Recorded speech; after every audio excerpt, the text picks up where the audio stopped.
ನಮಸ್ಕಾರ ಸ್ನೇಹಿತರೆ, ನಮ್ಮ ಮೈಥಾಲಜಿ ಮೀಟ್ಸ್ ಮೀ ಚಾನಲ್ಗೆ ನಿಮಗೆಲ್ಲರಿಗೂ ಹೃತ್ಪೂರ್ವಕ ಸ್ವಾಗತ. ಈಗ ನಾವು ತಿಳಿಯಲಿರುವ ವಿಷಯ ಮಕರ ಸಂಕ್ರಾಂತಿ, ಹಾರ್ವೆಸ್ಟ್ ಫೆಸ್ಟಿವಲ್. ಭಾರತ ಅನ್ನುವುದು ಕೇವಲ ದೇಶವಲ್ಲ, ಇದು ಕೃಷಿಯ ಸಂಸ್ಕೃತಿ, ರೈತರ ಶ್ರಮ ಮತ್ತು ಪ್ರಕೃತಿಗೆ ಕೃತಜ್ಞತೆ ಸಲ್ಲಿಸುವ ಭೂಮಿ.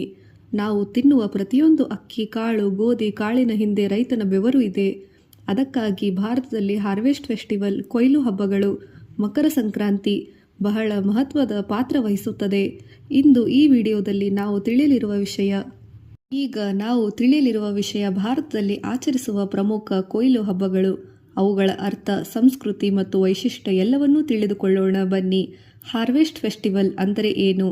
ಅಂದರೆ ಬೆಳೆ ಕೊಯ್ಲು ಮುಗಿದ ನಂತರ ರೈತರು ಸಂತೋಷದಿಂದ ಪ್ರಕೃತಿ, ಭೂಮಿ, ಸೂರ್ಯ ಮತ್ತು ದೇವರಿಗೆ ಕೃತಜ್ಞತೆ ಸಲ್ಲಿಸುವ ಹಬ್ಬವಾಗಿದೆ. ವೇದಗಳಲ್ಲಿ ಕೂಡ ಹೇಳಲಾಗಿದೆ, ಅನ್ನಂ ಬ್ರಹ್ಮ, ಅನ್ನವೇ ದೇವರು. ಭಾರತದಲ್ಲಿ ಋತುಚಕ್ರದೊಂದಿಗೆ ಜೀವನ ಸಾಗುವುದರಿಂದ ಕೊಯ್ಲು ಹಬ್ಬಗಳು ನಮ್ಮ ಸಂಸ್ಕೃತಿಯ ಭಾಗವಾಗಿದೆ. ಮಕರ ಸಂಕ್ರಾಂತಿ ಭಾರತದ ಬಹುತೇಕ ರಾಜ್ಯಗಳಲ್ಲಿ ಆಚರಿಸುವ ಪ್ರಮುಖ ಕೊಯ್ಲು ಹಬ್ಬ ಮಕರ ಸಂಕ್ರಾಂತಿಯಾಗಿದೆ.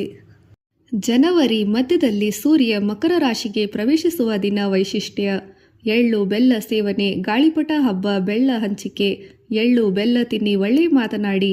ಕರ್ನಾಟಕ, ಮಹಾರಾಷ್ಟ್ರ, ಆಂಧ್ರ, ತೆಲಂಗಾಣದಲ್ಲಿ ವಿಶೇಷ ಸಂಭ್ರಮ ಜರುಗುತ್ತದೆ. ಪೊಂಗಲ್ ತಮಿಳುನಾಡು.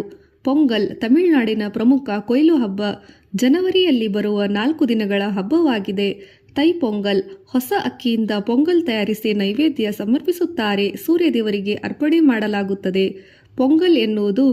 ಪೊಂಗಲ್ ಎನ್ನುವ ಉಕ್ಕುವ ಅನ್ನ ಸಮೃದ್ಧಿಯ ಸಂಕೇತವಾಗಿದೆ.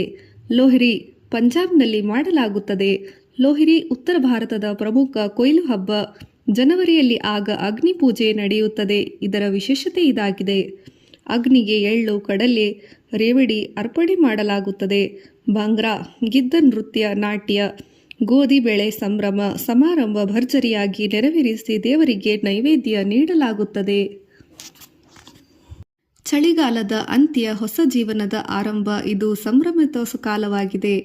ವೈಸಾಖಿ ಏಪ್ರಿಲ್ ರವಿ ಬೆಳೆ ಕೊಯ್ಲು ಮಹತ್ವ. ರೈತರ ಹೊಸ ವರ್ಷದ ಆರಂಭ. ಸಿಖ್ ಧರ್ಮದ ಪ್ರಮುಖ ಹಬ್ಬವಾಗಿದೆ. ಗುರುದ್ವಾರಗಳಲ್ಲಿ ಸೇವೆ, ಲಂಗರ್ ನಡೆಯುತ್ತದೆ. ಲಂಗರ್ ಎಂದರೆ ಅನ್ನದಾಸೋಹ, ರೈತರ ಶ್ರಮಕ್ಕೆ ಗೌರವ ಸಲ್ಲಿಸುವ ದಿನವಾಗಿದೆ. ಓಣಂ ಕೇರಳದ ರಾಜ್ಯದ ಹಬ್ಬ. ಆಗಸ್ಟ್ ಸೆಪ್ಟೆಂಬರ್ನಲ್ಲಿ ನಡೆಯುತ್ತದೆ. ಅಕ್ಕಿ ಕೊಯ್ಲು. ವೈಶಿಷ್ಟ್ಯ: ಮಹಾಬಲಿ ರಾಜನ ಕತೆ, ವೈಭವ. ಪುಕ್ಕಳಂ ಹೂವಿನ ಅಲಂಕಾರ, ವಳ್ಳಂ ಕಾಳಿ, ದೋಣಿ ಓಟ. ಓಣಂ ಸಾಧ್ಯ, ಸಮಾನತೆ ಮತ್ತು ಸಮೃದ್ಧಿಯ ಸಂಕೇತ.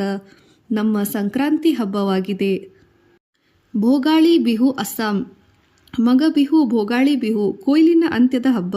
ಸಮೂಹ ಭೋಜನ, ಬಾಂಧವ್ಯದಲ್ಲಿ ಬಂಧನೆ, ಪ್ರಕೃತಿಗೆ ಧನ್ಯವಾದ, ಕೃತಜ್ಞತೆ ಸಲ್ಲಿಕೆ. ಸಂಕ್ರಾಂತಿ ಕೊಯ್ಲು ಹಬ್ಬ ಹೊಸ ದಾರಿ, ಹೊಸ ಮಾರ್ಗದರ್ಶಿ, ಒಳ್ಳೆಯ ಅಭಿವೃದ್ಧಿ, ಸಮೃದ್ಧಿ ನೀಡುತ್ತದೆ. ನಮ್ಮ ಸಂಕ್ರಾಂತಿ ಹಬ್ಬ. ನುಖಾಯಿ ಒಡಿಶಾ ಹೊಸ ಅಕ್ಕಿಯನ್ನು ಮೊದಲ ಬಾರಿಗೆ ದೇವರಿಗೆ ಅರ್ಪಿಸಿ ಸೇವಿಸುವ ಹಬ್ಬ. ಕುಟುಂಬ, ಬಂಧು ಬಾಂಧವ ಮತ್ತು ಗ್ರಾಮೀಣ ಏಕತೆಯ ವೃದ್ಧಿ. ಕೃಷಿ ಸಂಸ್ಕೃತಿಯ ಪ್ರತೀಕ. ಹಾರ್ವೆಸ್ಟ್ ಫೆಸ್ಟಿವಲ್ಗಳ ಸಂದೇಶ ರೈತರ ಮಹತ್ವ ಅರಿಯುವುದಾಗಿದೆ. ಪ್ರತಿಯೊಂದಕ್ಕೂ ಸಹಜ ಜೀವನ, ಪ್ರಕೃತಿಯೊಂದಿಗೆ ಹೊಂದಾಣಿಕೆ, ಕೃತಜ್ಞತೆ ಮತ್ತು ಹಂಚಿಕೆ, ಸಂಸ್ಕೃತಿ ಮತ್ತು ಪರಂಪರೆ ಅಳವಡಿಕೆ. ಇಂದಿಗೂ ಈ ಯುಗದಲ್ಲಿ ಈ ರೀತಿಯ ಸಾಂಪ್ರದಾಯಿಕ ಮಹೋತ್ಸವ ಹಬ್ಬಗಳು ನಮಗೆ ಭೂಮಿಯನ್ನು ಗೌರವಿಸಬೇಕು ಎಂಬ ಪಾಠವನ್ನು ಕಲಿಸುತ್ತದೆ. ಭಾರತದ ಕೊಯ್ಲು ಹಬ್ಬಗಳು ಕೇವಲ ಆಚರಣೆಯಲ್ಲ, ಅದು ಜೀವನದ ತತ್ವ. ರೈತ ಎಂದರೆ ಅನ್ನ, ಅನ್ನ ಎಂದರೆ ಜೀವ, ಜೀವ ಇದ್ದರೆ ಜೀವನ ಮತ್ತು ಸಂಸ್ಕೃತಿ. ನಿಮಗೆಲ್ಲರಿಗೂ ಸಂಕ್ರಾಂತಿ ಹಬ್ಬದ ಶುಭಾಶಯಗಳು. ಧನ್ಯವಾದಗಳು.